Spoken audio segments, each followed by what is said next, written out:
We are Onyx Imaging. We are the highest rated and most reviewed printer service center in Oklahoma. Hey there YouTubers, it's your girl Brett over here at Onyx. Today I'm going to show you how to clear a paper jam, and I'm working with an HP Laserjet 3015. With this printer there's literally only one way to clear your jam.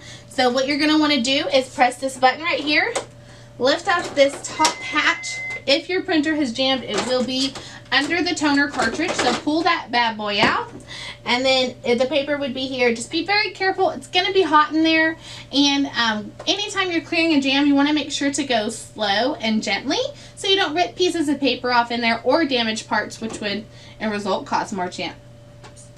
Okay, so go ahead and put that in there. Follow the guides.